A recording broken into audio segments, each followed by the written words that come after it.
Imagine the scene, 2 months time, your country is in the World Cup final, it's the 91st minute, it's 0-0. Suddenly one of your players slips through your striker, he's through on goal and he scores. You win the World Cup, everyone goes crazy, he takes his shirt off, he's loving it because you just won the World Cup. Following the initial celebrations, the referee gets something in his ear. Apparently, your striker was offside. He goes to the monitor. He was 2 millimeters offside. The goal is ruled out. Your country will not be winning the World Cup is the equivalent of this because his kneecap was offside. VAR has killed your celebrations and it's almost made it worse. And imagine if you go on to lose that World Cup final in extra time. Obviously, you would say this is fair. Technically, it was the correct decision, but is it really that enjoyable? Does it really make football as fun when all these celebrations have just been ruined because of 2 millimeters? Well, that's the question I'm going to be asking in this video. Is VAR ruining football? Make sure to let me know your opinions on this topic in the comments, and if you do enjoy the video, make sure to leave a like. If you are new, feel free to subscribe. VAR was initially introduced in 2017 for the FIFA Confederations Cup. This tournament saw the winners of the World Cup, the Euros, Copa America, all of Europe's big international tournaments. They all played against each other in one little tournament. This was the first time we saw VAR in action, and for the most part, it was good.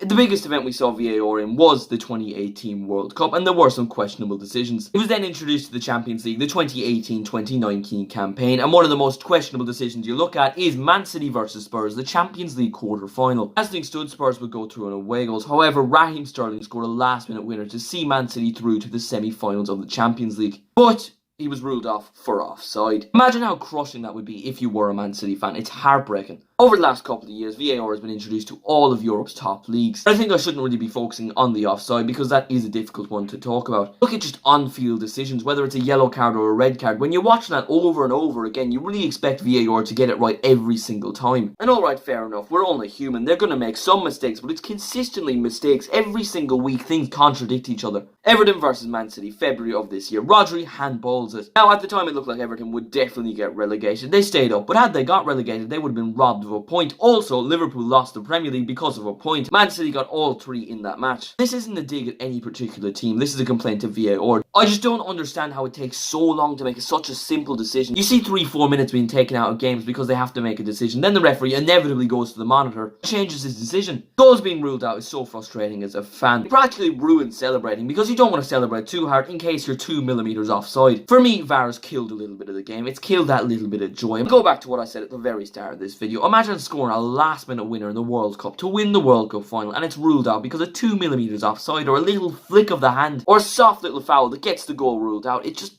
frustrating. If VAR was consistent, it got the majority of its decisions right. Obviously, it's not going to get every single decision right. We're only human. But if it got every single decision right, it stayed consistent, I would be happy with it because at least it was consistent and the decisions weren't different every single week. That's the thing with VAR, it constantly contradicts itself. It's making different decisions every single day. So, VAR, yes or no? Is it good for football? Is it ruining football? That's the question I asked at the start of this video. I do kind of have 2 answers, and it probably will annoy you. As it currently stands, in the way VAR is currently, Premier League especially, but in general I think it's so inconsistent that it is fairly bad for football because it is frustrating when you have all this technology and they still somehow manage to make the wrong decision. But when it is consistent, and it has been shown when it is consistent, it does work. Look at Euro 2020 last year. They did a fantastic job. I can't recall a single decision that they got wrong. It was consistent. They all had a rule book and they stuck by it. And I liked Euro 2020 because VAR was consistent. But in the Premier League, for example, we're only 3 months into the new Premier League season. It's already contradicted itself several times. As it currently stands, is VAR good for football? No, I don't think it is when it's inconsistent, but it could be. Maybe it's the individuals working at VAR, the person that's actually making decisions, not the actual computer's fault. I think the Premier League is definitely the worst for it, so maybe it's just the individuals working inside that room of VAR making the terrible decisions. Clearly those people have the footballing brain cells of a kangaroo.